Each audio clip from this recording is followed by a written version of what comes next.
Hello students, welcome again to my channel. कैसे हैं आप लोग? I hope all of you are good. मेरा नाम अखंड प्रताप सिंह है और आज हम लोग बात करने जा रहे हैं क्लास 9th के फर्स्ट चैप्टर मोशन के सेकेंड लेक्चर के बारे में। इसके पहले मैंने मोशन पे ही फर्स्ट लेक्चर किया था, जिसमें हम लोग कुछ basics scalar quantity, vector quantity के बारे में हम लोगों ने पढ़ा था। रेस्ट और मोशन का डिफिनीसन पढ़ा था हम लोगों ने। डिस्टेंस और डिस्प्लेसमेंट में क्या डिफरेंस होता है ये पढ़ा था हम लोगों ने। तो उसके आगे हम लोग आज कुछ और टॉपिक पढ़ेंगे जो कि उसी के ऊपर बेस्ड होगा। तो मैं रिकमेंड करूंगा आप लोग कि ये वीडियो देखने से पहले आप लोग अगर फर्स्ट वीडियो देख कर आते हो तो जाहिर सी बात है आप लोगों को ज़्यादा बेहतर समझ में आएगा, ठीक है। और अगर नहीं भी देखते हो या फिर नहीं भी अभी तक देखे हो तो भी कोई दिक्कत नहीं होने वाला है। मैं कोशिश करूँगा कि आप लोगों को पूरी बात समझ में आए। तो ठीक है, चलिए स्टार्ट करते हैं आज का लेक्चर। तो आज हम लोग सबसे पहले पढ़ने वाले हैं कि टाइप्स ऑफ मोशन के बारे में। कितने तरह का मोशन होता है, ठीक है ना। टाइप्स ऑफ मोशन, तो कितने तरह के मोशन होते हैं, ठीक है ना। तो मोशन जनरली 3 टाइप्स के होते हैं। कितने टाइप्स के होते हैं? जो टोटल हम लोग को टाइप्स पढ़ना है वो तो एक ही टाइप पढ़ना है, लेकिन टोटल जो टाइप्स होता है मोशन का वो 3 होता है। पहला होता है 1 डायमेंशनल मोशन, दूसरा होता है 2 डायमेंशनल मोशन और तीसरा टाइप होता है 3 डायमेंशनल मोशन। तो टोटल कोई भी बॉडी जो है अगर वो मोशन अगर करना चाहता है तो 3 तरह के मोशन कर सकता है। एक या तो 1 डायमेंशन में कर सकता है, या फिर 2 डायमेंशन में कर सकता है, या फिर 3 डायमेंशन में कर सकता है। तो क्या मतलब होता है 1 डायमेंशन, 2 डायमेंशन और 3 डायमेंशन का? तो आइए समझते हैं। तो 1 डायमेंशन मोशन का मतलब ये होता है कि अगर कोई भी पार्टिकल अगर सिर्फ स्ट्रेट लाइन में अगर किसी पर्टिकुलर डायरेक्शन में अगर मोशन करता है तो हम कहते हैं कि ये जो है 1 डायमेंशनल मोशन कर रहा है। अगर कोई भी पार्टिकल बिल्कुल स्ट्रेट लाइन में अगर सीधा अगर चले तो कौन सा मोशन होता है? 1 डायमेंशनल मोशन। और अगर कोई भी पार्टिकल अगर किसी सरफेस के ऊपर सीधा ना चल के अगर किसी भी डायरेक्शन में अगर चले, जिग जैग मोशन करे अगर, ठीक है ना, तो ये जो पार्टिकल का जो मोशन है ये हमारा 2 डायमेंशनल मोशन है। जैसे इसका एग्जांपल हम लोग ले सकते हैं। जैसे मान लो कि जो ट्रेन होता है जनरली रेलवे, तो जो ट्रेन है वो हमेशा लगभग स्ट्रेट लाइन में चलता है वो, ठीक है ना। बहुत ज़्यादा उसका शार्प टर्न नहीं देखने को मिलता है।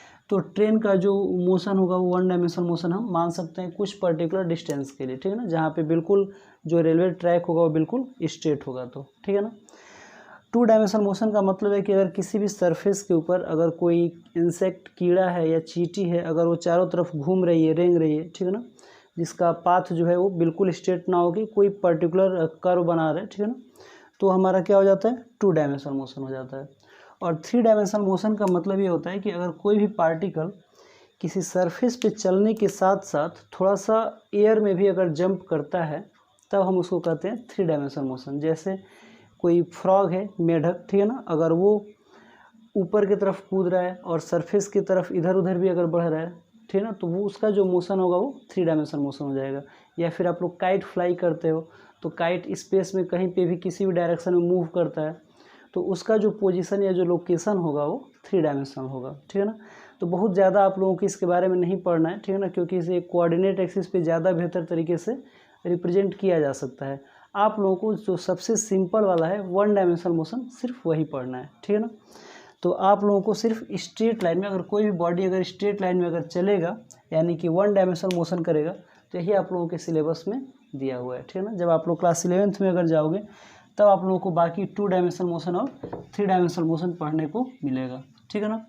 तो जानकारी के लिए अच्छा है, जानकारी होना चाहिए, ठीक है ना, कि टोटल जो टाइप्स होते हैं मोशन के वो 3 होते हैं, 1 डायमेंशनल मोशन, 2 डायमेंशनल मोशन और 3 डायमेंशनल मोशन।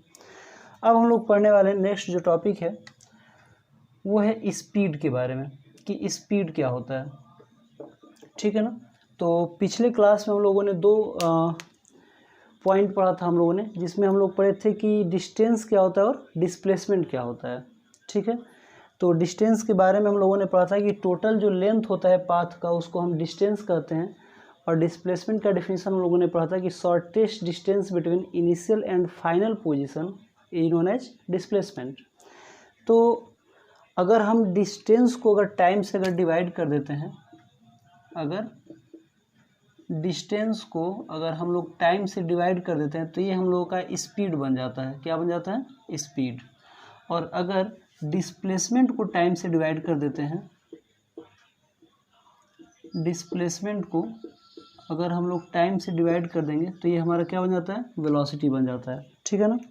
तो ये एक इम्पॉर्टेंट टर्म है कि डिस्टेंस को अगर हम लोग टाइम से डिवाइड करते हैं तो स्पीड बन जाता है, और अगर डिस्प्लेसमेंट को टाइम से डिवाइड कर देते हैं तो क्या बन जाता है?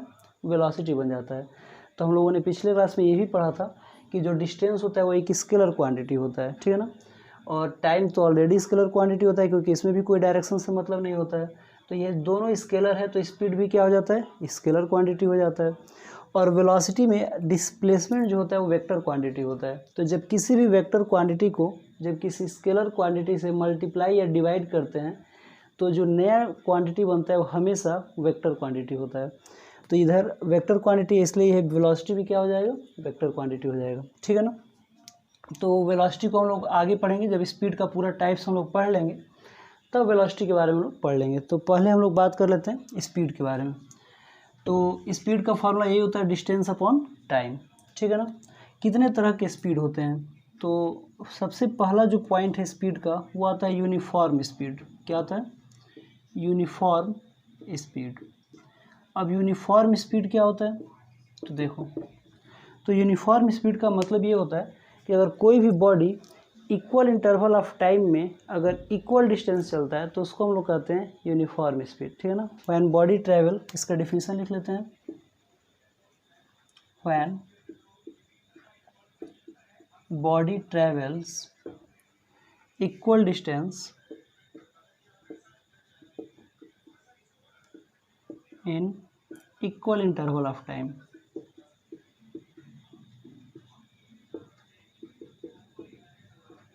तो जब भी अगर कोई बॉडी अगर इक्वल डिस्टेंस अगर इक्वल इंटरवल ऑफ टाइम में अगर कवर करता है तो हम लोग उसको क्या कहते हैं? Uniform speed. जैसे मान लीजिए कि आप लोग किसी हाईवे पे बाइक चला रहे हो और बिल्कुल स्ट्रेट पाथ में चल रही बाइक। ठीक है ना। और एक कांस्टेंट रेट से चल रही है, मतलब कि एक्सेलेरेटर को आप लोग फिक्स करके रखे हो और बहुत ज़्यादा ट्रैफिक भी नहीं होता है वहाँ पे। ठीक है ना। तो कोई भी व्हीकल होता है ना वो यूनिफॉर्म स्पीड से चलता है, मतलब कि हर 10 मिनट में आप लोग 10 किलोमीटर की डिस्टेंस तय कर लेते हो। तो नेक्स्ट जो 10 मिनट होगा उसमें भी आप लोग कितना डिस्टेंस कवर करोगे? 10 किलोमीटर ही डिस्टेंस कवर करोगे।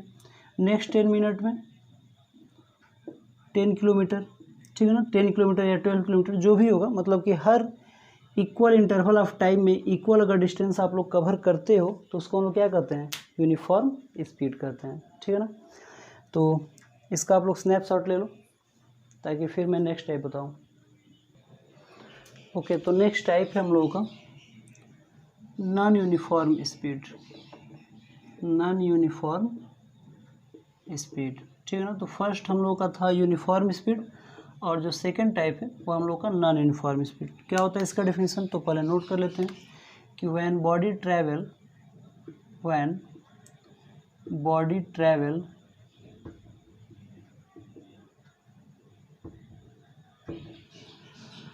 unequal distance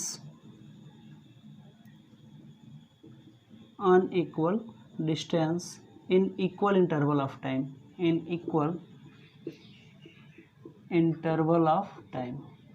ठीक है। तो जब भी अगर कोई body equal interval of time में अनइक्वल अगर डिस्टेंस कवर करता है तो हम लोग कहते हैं कि ये बॉडी जो है नॉन यूनिफॉर्म मोशन कर रहा है। जैसे एग्जांपल के तौर पे अगर मान लीजिए कि अगर आप लोग मार्केट गए हो, ठीक है ना, तो साइकिल से गए हो या फिर बाइक से, जिस भी व्हीकल से गए हो कोई दिक्कत नहीं है, तो कभी भी मार्केट में यूनिफॉर्म स्पीड से साइकिल चला पाना आसान नहीं होता है। अगर कोशिश करोगे कि आज हम यूनिफॉर्म स्पीड से साइकिल चलाएंगे तो क्या होगा? कोई ना कोई शहीद हो जाएगा। ठीक है ना। क्योंकि किसी न किसी बॉडी के शरीर के ऊपर बाइक या तो लड़ानी पड़ेगी या फिर उसके ऊपर से कुचल के जाना पड़ेगा। तो ये संभव नहीं हो पाएगा। क्यों नहीं होगा? क्योंकि मार्केट में क्या होता है कि कभी बहुत ज़्यादा भीड़ हो जाता है तो वहाँ पे स्पीड कम करना पड़ता है या फिर रोकना पड़ता है। और कई बार ऐसा होता है कि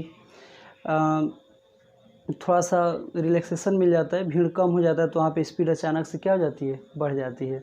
तो हर इक्वल इंटरवल ऑफ टाइम में अनइक्वल डिस्टेंस कवर करना पड़ता है, और इसलिए वो जो टाइप होगा वो नॉन यूनिफॉर्म स्पीड का होगा। ठीक है ना।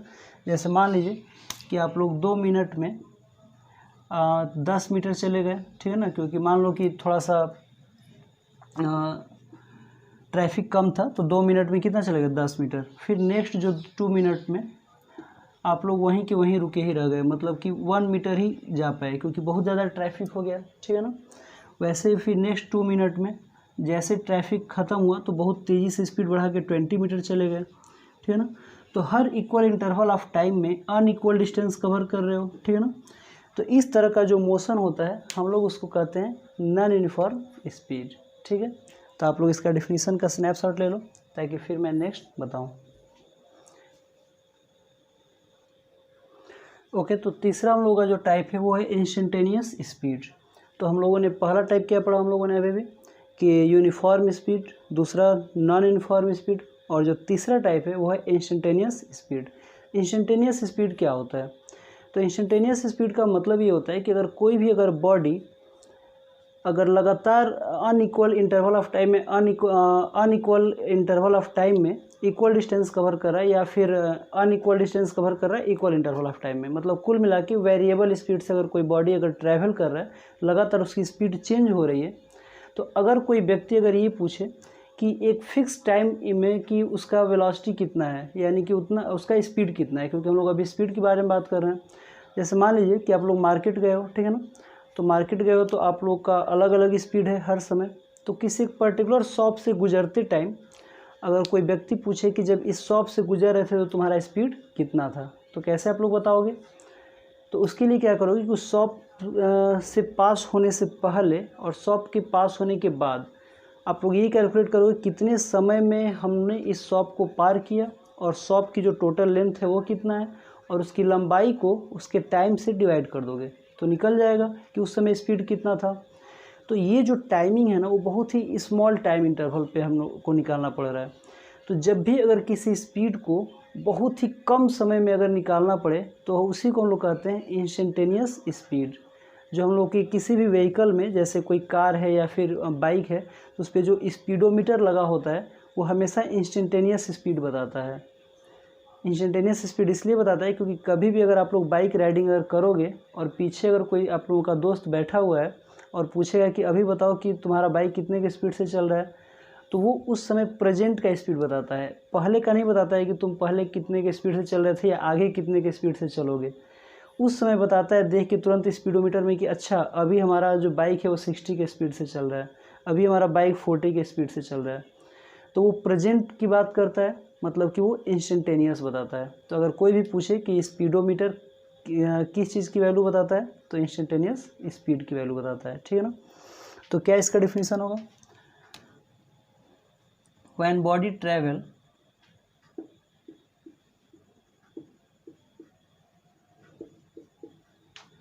in very short interval of time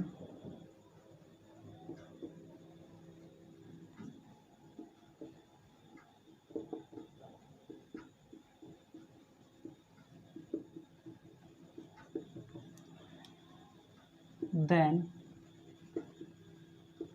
this speed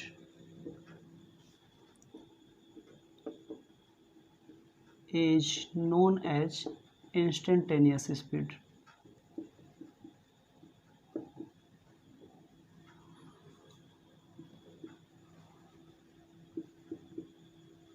अगर कोई भी बॉडी अगर बहुत ही शॉर्ट इंटरवल ऑफ टाइम के लिए अगर ट्रैवल करता है या फिर हमें शॉर्ट इंटरवल ऑफ टाइम के लिए स्पीड निकालना होता है तो उस स्पीड को हम लोग कहते हैं इंस्टेंटेनियस स्पीड, ठीक है ना। जो स्पीडोमीटर है,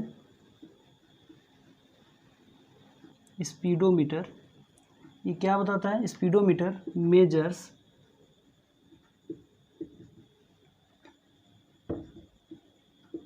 इंस्टेंटेनियस स्पीड।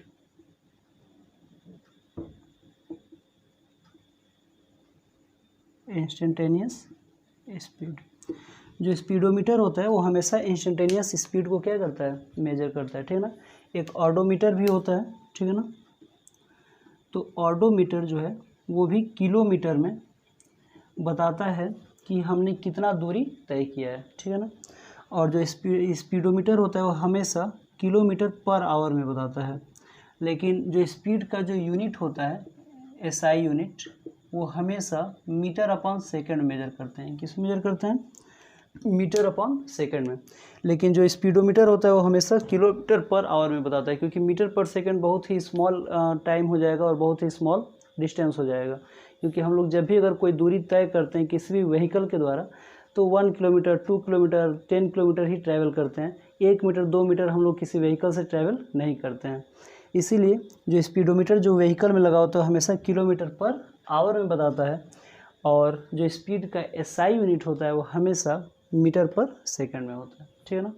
तो आप लोग इसका स्नैपशॉट ले लो या फिर पॉज करके नोट कर लो, फिर मैं नेक्स्ट बताता हूँ।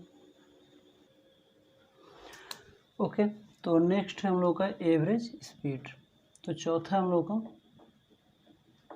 Average speed. ठीक है, तो अभी तक हम लोगों ने 3 टाइप्स जो पढ़ा स्पीड के बारे में उसको एक बार देख लेते हैं। तो सबसे पहला हम लोगों ने पढ़ा यूनिफॉर्म स्पीड, दूसरा हम लोगों ने पढ़ा नॉन यूनिफॉर्म स्पीड, तीसरा हम लोगों ने पढ़ा इंस्टेंटेनियस स्पीड, और जो लास्ट है फोर्थ वो है हमारा एवरेज स्पीड। ठीक है ना? तो ये हम लोग का लास्ट टाइप्स है स्पीड का। तो इसको देख लेते हैं और फिर कुछ हम लोग इम्पॉर्टेंट न्यूमेरिकल कर लेंगे जिससे सारा कंसेप्ट आप लोगों का क्लियर हो जाएगा। ठीक है, तो आइए देखते हैं। तो एवरेज स्पीड का पहले डेफिनेशन लिख लेते हैं, क्या होता है। एवरेज डिस्टेंस का क्या फार्मूला होता है, पहले हम लोग फार्मूला एक बार देख लेते हैं। तो average speed is equal to total distance travelled, total distance travelled upon total time taken, total time taken. ठीक है ना? तो एवरेज स्पीड का फार्मूला होता है total distance travelled upon total time taken. ठीक है, तो इसका डेफिनेशन लिख लेते हैं और फिर इसको मैं एक्सप्लेन करता हूँ। तो क्या होता है, average speed is that speed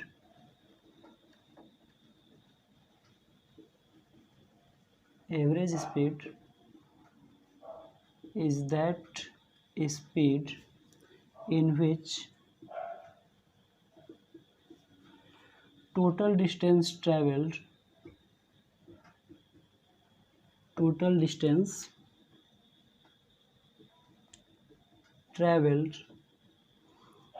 divided by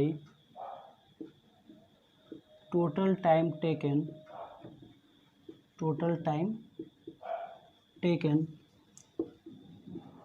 to cover this distance, ठीक है ना? तो एवरेज डिस्टेंस कब निकालना पड़ता है? तो एवरेज डिस्टेंस हमें तब निकालना पड़ता है जब कोई भी वेरिएबल स्पीड से कोई व्हीकल ट्रैवल करता है। ठीक है ना? तो कैसे ट्रैवल करता है, जैसे मान लीजिए कि आप लोग घर से निकले, ठीक है ना? तो घर से अगर बस स्टॉप पे गए तो मान लीजिए कि बस स्टॉप पे आप लोगों को जाने में 10 मिनट लगा। बस स्टॉप पे जाने में कितना मिनट लगा? 10 मिनट लगा। और बस स्टॉप मान लो कि 1 किलोमीटर की दूरी पर है। ठीक है ना? इसके बाद वहाँ से आप लोगों ने बस पकड़ा और बस से सीधे स्कूल चले गए। तो स्कूल जाने में मान लीजिए कि आप लोगों को 30 मिनट लगेंगे, और जो बस है वो चूँकि बहुत तेज़ चलता है, ठीक है ना? आप लोग पैदल जा रहे थे और बस तेज़ चलती है, तो मान लीजिए कि ये 20 किलोमीटर बस ट्रैवल किया, ठीक है ना, 30 मिनट में। इसके बाद फिर आप लोग बस स्टॉप पे उतर गए, जो कि स्कूल का जो कैंपस है उसमें बस आप लोग को उतार दिया। इसके बाद आप लोग अपने क्लासरूम में गए। तो क्लासरूम में जाने मान लीजिए कि फिर आप लोगों ने 500 मीटर यानी कि 1/2 किलोमीटर आप लोगों ने डिस्टेंस कवर किया, ठीक है ना? और फिर आप लोग 10 मिनट लग गया। तो अलग अलग डिस्टेंस को ट्रैवल करने में अलग अलग टाइम लग रहा है, ठीक है ना? तो अगर कोई पूछे आप लोगों से स्कूल में कि अच्छा ये बताओ कि तुम स्कूल किस स्पीड से आए हो, तो आप लोग क्या बताओगे? कहोगे कि हर अलग अलग डिस्टेंस को कवर करने में अलग अलग टाइम लग रहा था। तो फिर कहेगा कोई कि नहीं फिर भी एक अंदाज़ा बताओ मोटा मोटी तौर पे कि कितने की स्पीड से तुम आए हो। तो क्या करोगे आप लोग? एवरेज निकाल लोगे। ऐसे ही कंडीशन हम लोग एवरेज निकालते हैं। जब चीज़ें बहुत ज़्यादा वेरिएबल होती हैं तो उनको एक अप्रॉक्सीमेट वैल्यू देने के लिए हम लोग क्या करते हैं? एवरेज निकालते हैं, ठीक है ना? तो कैसे हम लोग निकालेंगे? तो यहाँ पे हम लोगों ने फॉर्मूला लिखा है कि average speed equal to total distance travelled upon total time taken. तो यहाँ पे हम लोग एवरेज स्पीड जब निकालना होगा, एवरेज स्पीड, तो उसके लिए हम लोग क्या करेंगे? टोटल डिस्टेंस को हम लोग ऐड कर देंगे।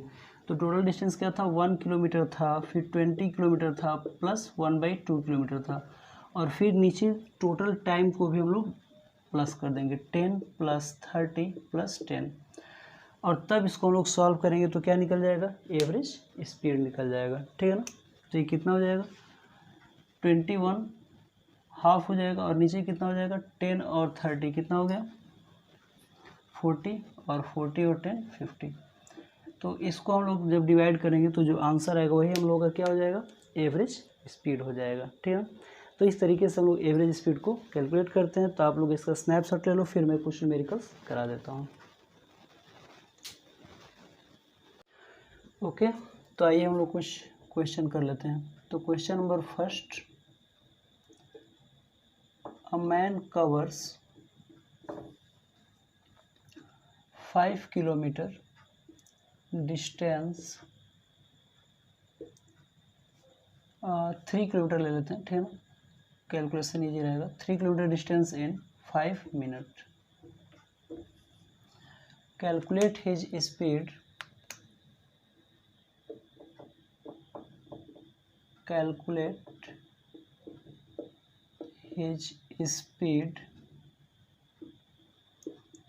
इन, पहला नंबर जो क्वेश्चन है इसमें वो है मीटर अपॉन सेकंड में निकालना है, और जो सेकंड क्वेश्चन है वो सेंटीमीटर अपॉन सेकंड में निकालना है, ठीक है ना। तो क्वेश्चन ये कर रहा है कि कोई एक मैन है जिसका स्पीड दिया हुआ, स्पीड निकालना है, डिस्टेंस दिया हुआ है कि 3 किलोमीटर डिस्टेंस कवर करता है 5 मिनट में। तो हम लोग को क्या बताना है कि उसका स्पीड कितना होगा, मीटर अपॉन सेकंड में और सेंटीमीटर अपॉन सेकंड में। तो आइए बताते हैं इसका सोल्यूशन क्या होगा। देखिए, तो सबसे पहले हम लोग फार्मूला नोट कर लेते हैं। तो स्पीड इक्वल टू क्या होता है, distance upon time, distance upon time, distance कितना ट्रेवल किया है और कितना समय लगा है।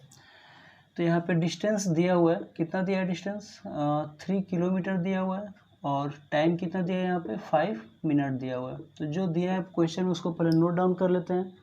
अब डिस्टेंस की जगह पे डिस्टेंस रखेंगे। तो पहला जो क्वेश्चन हमारा वो है मीटर अपॉन सेकंड में निकालना है। तो हमें पता है कि 1 किलोमीटर में कितना 1000 मीटर होता है।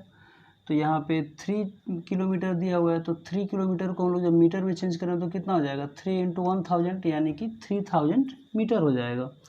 वैसे ही 1 मिनट में 60 सेकंड होता है। तो 5 मिनट में कितना सेकंड हो जाएगा, तो 5 मिनट में 5 × 60 सेकंड हो जाएगा।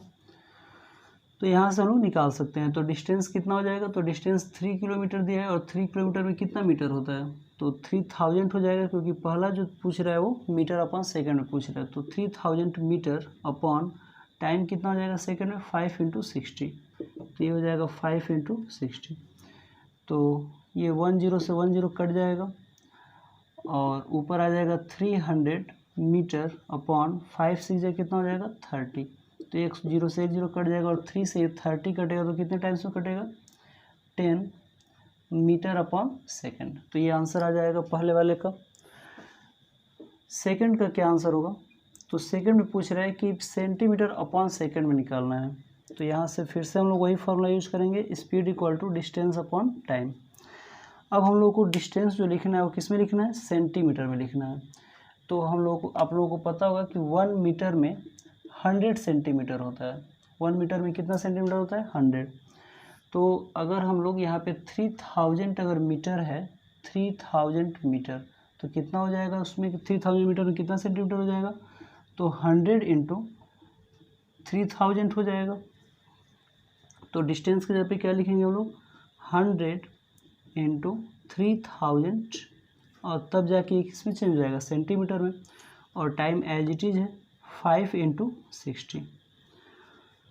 तो इसको हम लोग कर लेते हैं। तो 10 से 10 कट जाएगा, और ये हो जाएगा 3 के ऊपर 40 बच जाएगा, और अपॉन नीचे कितना हो जाएगा, 5 3 30, 6 5 30। तो 10 से 10 कट जाएगा, और इसको कटाएंगे तो ये आएगा 1000 centimetre upon second.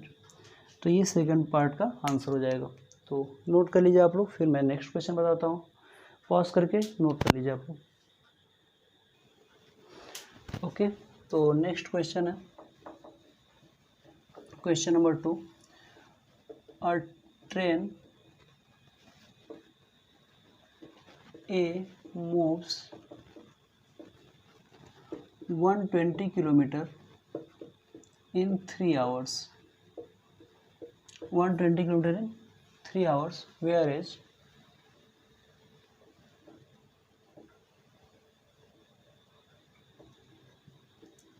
a train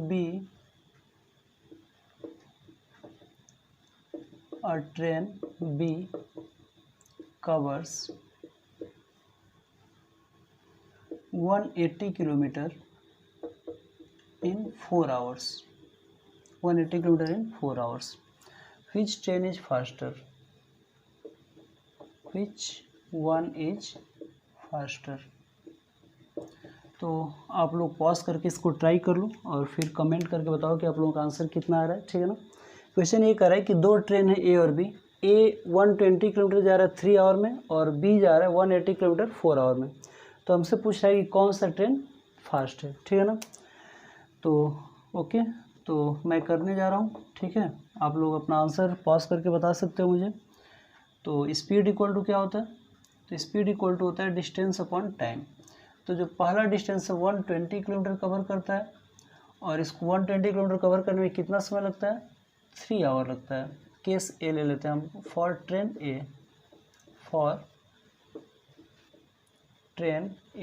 मैं ये कैलकुलेशन ए के लिए कर रहा हूँ। तो ये कितना हो जाएगा? 3 4 जाए कितना होता है? 12 होता है। तो ये आ जाएगा 40 किलोमीटर पर आवर, ठीक है। अब अगर ट्रेन बी के लिए अगर सॉल्व करें फॉर ट्रेन बी तो कितना हो जाएगा? तो स्पीड इक्वल टू कितना हो जाएगा? Distance upon time. तो डिस्टेंस कितना है? 180 किलोमीटर है। कितना है? 180 किलोमीटर अपॉन टाइम कितना है? 4 आवर है, ठीक है ना। जो ट्रेन बी है उसके लिए डिस्टेंस कितना दिया है? 180 किलोमीटर दिया है और टाइम कितना दिया है? 4 आवर। और फर्स्ट ट्रेन ए के लिए कितना दिया है? 120 किलोमीटर 3 आवर।